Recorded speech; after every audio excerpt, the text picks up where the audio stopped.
যাই হোক, জীবিত কচ্ছপটাকে ছেড়ে দিতে পেরে খুবই ভালো লাগতেছে। প্রিয় দর্শক, আসসালামু আলাইকুম। সকলকে আরও একটি নতুন ভিডিওতে স্বাগত জানাচ্ছি। আমি শহীদ সরকার। দর্শক, আপনারা দেখতে পাচ্ছেন আমরা সমুদ্র থেকে জাল তুলতেছি। এখন ঘড়ির কাঁটায় বিকেল 4টা বাজে। এই 4টা বাজে আমরা এখন বিকেলের ট্রল সমুদ্র থেকে উঠাচ্ছি। এই যে দেখতে পাচ্ছেন দর্শক, তো এই ট্রলে কি কি মাছ আসে আমি আপনাদেরকে দেখাবো। সেই সাথে আমি আরও কিছু গুরুত্বপূর্ণ কথা বলবো এই সমুদ্রের ব্যাপারে।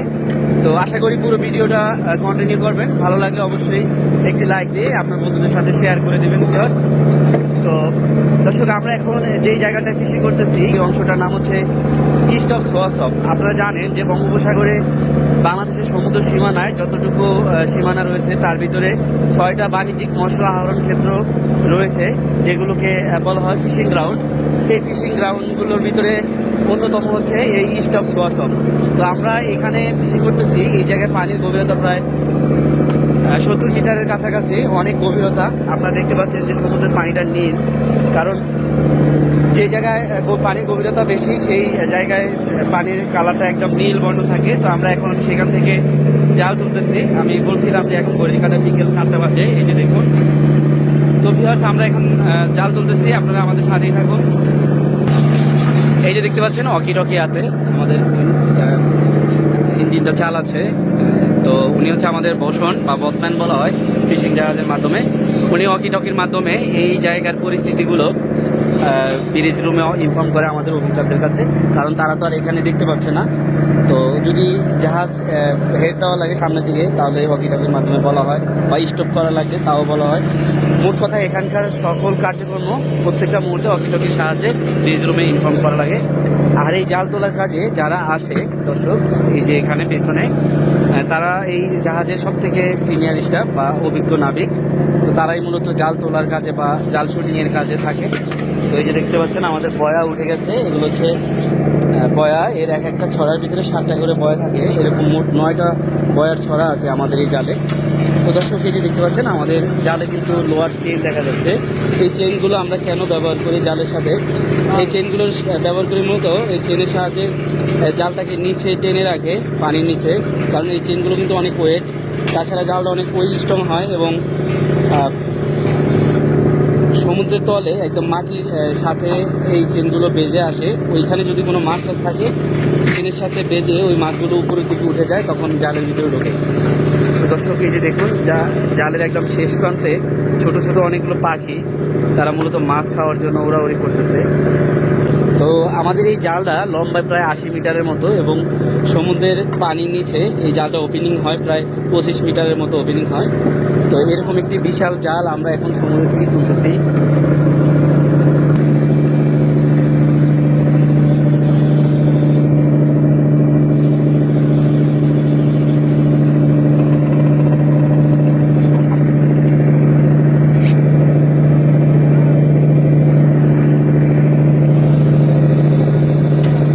জালের ভিতরে অনেক ছোট ছোট মাছগুলো গেঁথে আছে।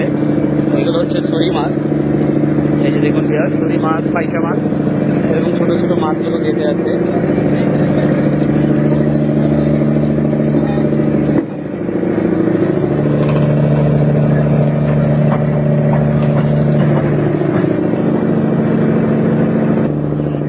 দর্শক দেখুন, এই যে আমাদের মাছের ব্যাগটা চলে এসেছে জাহাজের পাশে। তো একটি রশির সাহায্যে এই মাছের ব্যাগটাকে জাহাজের পাশে আনার পর, মানে সাইডে আনার পর, এখান থেকে এখন এই যে উইংস ইঞ্জিনের সাহায্যে মাছগুলোকে ব্যাগে উঠানো হবে। তো এই ব্যাগের ভিতরে সম্ভবত ছুরি মাছ, কাটা মাছ, এই ধরনের মাছ হবে। তো আপনারা আমাদের সাথেই থাকুন। ব্যাগটা উঠলে মাছগুলো আপনাদেরকে সম্পূর্ণ দেখাবো।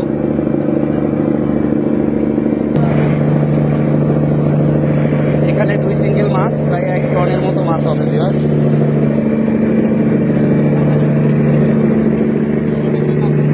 শোল মাছ এই ব্যাগের ভিতরে অনেক বড় বড় মাছও আছে ভিউয়ার্স।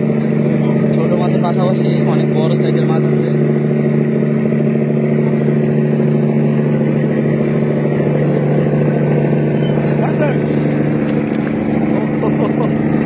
ও বাপ বাপ, ওই একটা কচ্ছপ এসেছে জীবিত। বড় মাছ আমার বাইরে আচ্ছা আগে কচ্ছপটা দেখাই, ঠিক আছে? এই কচ্ছপটা দেখুন জীবিত, এটাকে ফেলে দেওয়া হবে এখন। এই আস্তে আস্তে আস্তে ফালায়েন, আস্তে ফালায়েন।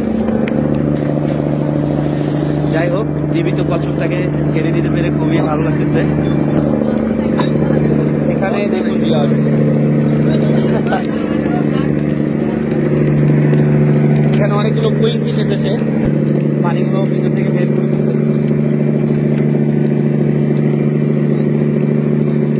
কি অদ্ভুত দেখুন।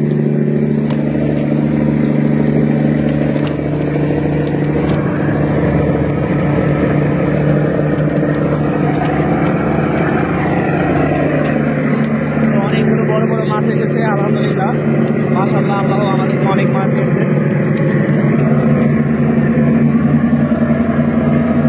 দেখুন এটা একদম 30 থেকে 40 কেজি হবে, বিগ সাইজের একটা মাছ, জায়ান্ট ট্রাভেলিং।